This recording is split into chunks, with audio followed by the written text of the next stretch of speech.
Bonjour à tous et bienvenue sur boursicoté.com pour cette nouvelle analyse technique du CAC 40 en clôture avec une séance qui n'a pas tenu ses promesses puisque malgré une ouverture à la hausse, on a tenté ici un franchissement de la zone des 7015 points avant de redescendre sous cette zone, donc un niveau qui est confirmé comme résistance.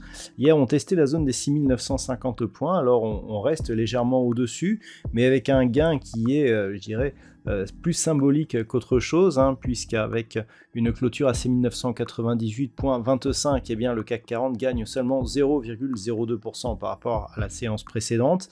Eh bien, on est ici dans une phase de stabilisation qui laisse à penser que la dynamique baissière n'en est peut-être pas à sa fin. Au niveau des indicateurs techniques, eh bien, nous avons une configuration qui reste assez baissière. On voit ici des histogrammes du MACD qui tentent un rebond. Les histogrammes ici évoluent d'une manière plutôt positive.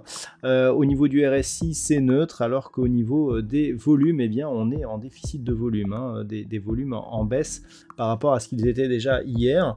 Donc des volumes ridicules qui nous indiquent qu'il n'y a aucune conviction dans le mouvement de rebond que nous avons eu aujourd'hui. Donc on peut le dire, c'est une séance qui quelque part ne restera pas dans les mémoires, si ce n'est pour un titre, c'est Alstom bien entendu. Je pense que tout le monde a entendu parler de ce titre aujourd'hui. Alors on va commencer par les hausses, LVMH gagne 1,14%, Sanofi et Carrefour sont à 1,02 et 1,01%. Derrière on a BNP Paribas et Michelin qui sont sur des hausses inférieures à 1%.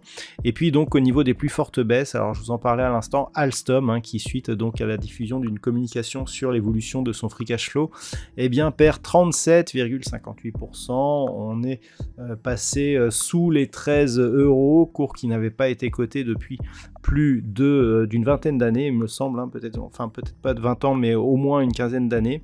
Et quelque part, on est sur un mouvement très très puissant avec un gros gap baissier, un titre qui a été réservé à l'ouverture pendant de longues minutes. Et donc, on a ce résultat qui, c'est un petit peu le gadin du jour et qui pose question. On a très peu d'impact sur le CAC. Renault perd 1,53%. Edenred, Capgemini et Saint-Gobain sont sur des hausses, sur du baisse entre 1 et 1,3%.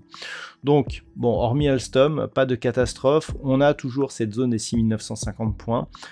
Pour information, la configuration, elle est celle-ci, c'est-à-dire que nous avons ici une dynamique de hausse, une temporisation ici. Le fait de casser ici la zone des 7090 points, laisse à penser qu'on pourrait rejoindre ici la zone des 6820 points. J'ai légèrement repositionné cette zone qui avait été ici résistance avant de devenir support.